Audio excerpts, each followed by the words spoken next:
जय जगन्नाथ दर्शक बंधु आज फेब्रुआरी 24 तारिख मंगलवार आज दिन केतोटी गुरुत्वपूर्ण खबर से भिडियो शेष जाए देखु एवं आपण मान भल पाइबा स्वरूप भिडियो को गोटे गोटे लाइक कर दिंतु सहित आम चैनल को जदि नुआ आसी चैनल को सब्सक्राइब कर साइड रे बेल आइकन को ऑल रे सेट कर दिंतु जहाँ फल आम प्रत्येक न्यूज आप सर्वप्रथम पाइपर तेज चलतु आज दिन केतोटी गुरुत्वपूर्ण खबर उपर नजर पकाइबा। आज प्रथम खबर है होली 4 दिन स्कूल छुट्टी सूचना मिली पाखे आसूची रंगर पर्व होली सबुथर परी एथर होली तारीख को नहीं किछि द्वंद्व रही केतेक मार्च 3 रे होली पालन करने विषय कहउचंती तो आउ केतेक मार्च 4 रे किंतु ए नहीं छात्र एवं अभिभावक माने सबुठारु अधिक चिंतित कारण से माने निश्चित नाहंती जे स्कूल केबे बंद रहिबो। 2026 मसिया रे रंगर पर्व होली बुधवार 4 मार्च रे पालन करा जिवो। होलिका दहन गोटे दिन पूर्व अर्थात 3 मार्च रे मंगलवार अनुष्ठित हेबो। देशर विभिन्न स्कूल रे साधारण रंगर पर्व होली 4 मार्च पई छुट्टी रही थाए किंतु अनेक राज्य छुट्टी वृद्धि करने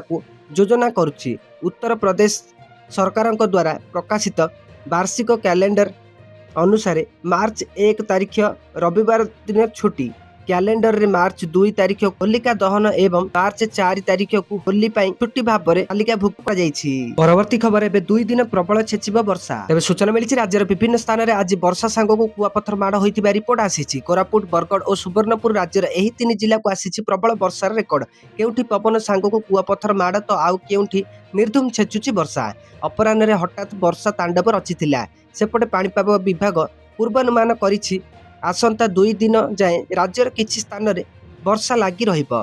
काली एणिकी 25 तारीख रे वर्षा नहीं पाणीपाग विभाग येलो वार्निंग जारी। आसंता काली बिजुली और घड़घड़ी सह वर्षा नहीं 18 जिला को येलो वार्निंग जारी करिछि आंचलिक पाणीपाग केन्द्र। विशेषकर पश्चिम एवं उत्तर ओडिशार आसंता 24 एणिकी आज जाए वर्षार पूर्वानुमान करिछि पाणीपाग विभाग।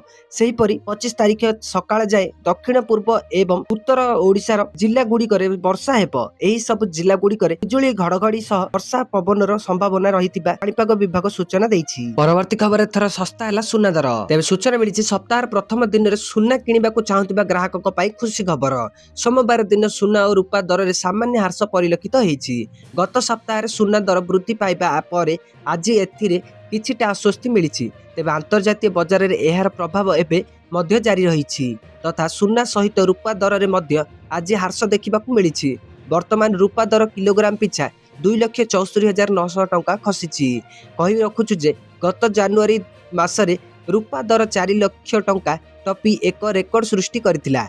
बजार विशेषज्ञ अनुसार अमेरिका राष्ट्रपति डोनाल्ड ट्रम्प को टैरिफ नियम को नहीं चलीथिबा नुआ विवाद एवं मध्य प्रचार लगी रही भू राजनैतिक तथा युद्ध परिस्थिति जोगु निवेशक माने सुना प्रति अधिक आकृष्ट होउछंती।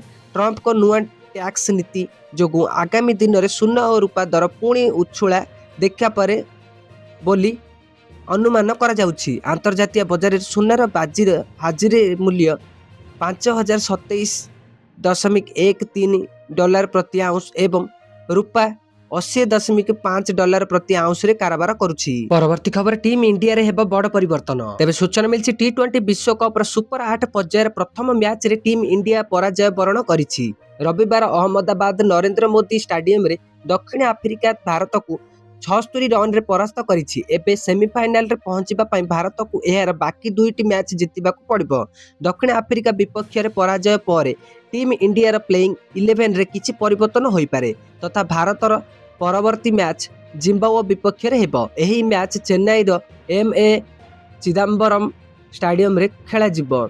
जिम्बाब्वे एक छोट दल होइथिले मध्य सेमाने टूर्नामेंट रे ऑस्ट्रेलिया एवं श्रीलंका भली प्रमुख दल को परास्त करी सुपर 8 रे पहुंची तेणु भारतीय दल जिम्बाब्वे को हालुका भाव में नेबाकू चाहंतु नाही। परवर्ती खबर ट्रम्प को नुआ टैरिफ रे भारत खुशी तेबे सूचना मिली अमेरिकार सुप्रीम कोर्ट को एक प्रमुख निष्पत्ति विश्व वाणिज्य जगत को दोहलाई देइछि। विश्व वाणिज्य युद्ध समय राष्ट्रपति डोनाल्ड ट्रम्प द्वारा लागू करा जाइतिबा अनेक प्रमुख शुल्क को कोर्ट रे प्रत्याहार करिसेंती जहां ट्रम्प को पई एक बड़ आईनगत एवं राजनैतिक आघात आनिछि। किंतु एही निष्पत्तिर मात्र किछि घंटा पर से एक कठोर प्रत्याक्रमण आरंभ करिसेंती। ट्रम्प समस्त देशरू आमदानी उपरे नूतन 10% शुल्क जारू कलिए। एहा परे से विश्व शुल्क को 15% को वृद्धि करने को घोषणा कले। एही निष्पत्ति एवं नूतन 15% नियम विश्व बजार रे ଏକ ଅବଜବ ପରିସ୍ଥିତି ସୃଷ୍ଟି କରିଛି। ଭାରତ, ଚୀନ ଏବଂ ବ୍ରାଜିଲ ଭଳି ଦେଶଗୁଡ଼ିକୁ ଯଥେଷ୍ଟ ଆଶ୍ୱସ୍ତି ମିଳିଥିବା ବେଳେ କିଛି ଦେଶ ଗମ୍ଭୀର ଅସୁବିଧାର ସମ୍ମୁଖୀନ ହେଉଛନ୍ତି। ତଥା ପୂର୍ବରୁ ଆମେରିକା ଭାରତକୁ ରପ୍ତାନି ହେଉଥିବା ସାମଗ୍ରୀ ଉପରେ 50%ର ଏକ ବଡ଼ ଶୁଳ୍କ ଲାଗୁ କରିଥିଲା, ଯାହା ଭାରତୀୟ ରପ୍ତାନିକାରୀମାନଙ୍କୁ ବହୁତ କ୍ଷତି ପହଞ୍ଚାଇଥିଲା। ଏହି ଟିକସ ପରେ 25%କୁ ହ୍ରାସ କରାଯାଇଥିଲା। ସମ୍ପ୍ରତି ଦୁଇ ଦେଶ ଏହାକୁ 18%କୁ ହ୍ରାସ କରିବାକୁ ରାଜି ହୋଇଥିଲେ। ପରବର୍ତ୍ତୀ ଖବର, ଏବେ ଡେବିଟ୍ କାର୍ଡରୁ ମିଳୁଛି 10 ଲକ୍ଷର ଫ୍ରି ଇନ୍ସୁରାନ୍ସ। ଏବେ ସୂଚନା ମିଳିଛି ଆମ ମଧ୍ୟରୁ ଅଧିକାଂଶ ଡେବିଟ୍ କାର୍ଡର ବ୍ୟବହାର କେବଳ ଏଟିଏମ୍ରୁ ଟଙ୍କା ଉଠାଇବା କିମ୍ବା ସପିଂ ପାଇଁ ବ୍ୟବହାର କରନ୍ତି, କିନ୍ତୁ ବହୁତ କମ୍ ଲୋକ ଜାଣନ୍ତି ଯେ ଅନେକ ବ୍ୟାଙ୍କ ସେମାନଙ୍କର ଡେବିଟ୍ କାର୍ଡ ସହିତ ମାଗଣା ବୀମା କଭରେଜ ମଧ୍ୟ ପ୍ରଦାନ କରନ୍ତି। ଏହି କଭରେଜ କେତେକ ସମୟରେ 10 ଲକ୍ଷ ପର୍ଯ୍ୟନ୍ତ ହୋଇପାରେ। ତଥାପି ଏହି ସୁବିଧା ପାଇବା ପାଇଁ କିଛି ସର୍ତ୍ତ ପୂରଣ କରିବାକୁ ପଡ଼ିବ। ଆସନ୍ତୁ ଏହା ବିଷୟରେ ଅଧିକ ଜାଣିବା।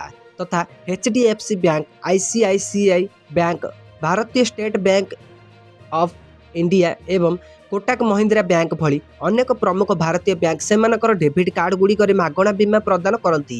ଏହି ବୀମା ସାଧାରଣତଃ ଏକ ଗ୍ରୁପ ପଲିସିର ଅଂଶ ଭାବରେ ପ୍ରଦାନ କରାଯାଏ, ତେଣୁ କୌଣସି ପୃଥକ ପଲିସି ନମ୍ବର ଜାରି କରାଯାଏ ନାହିଁ। ଏଥିରେ ପର୍ସନାଲ ଆକ୍ସିଡେଣ୍ଟ କଭର, ବିମାନ ଦୁର୍ଘଟଣା କଭର, କ୍ରୟ ସୁରକ୍ଷା ଏବଂ କାର୍ଡ ଫ୍ରଡ୍ ଭଳି ବୈଶିଷ୍ଟ୍ୟ ଅନ୍ତର୍ଭୁକ୍ତ ହୋଇପାରେ।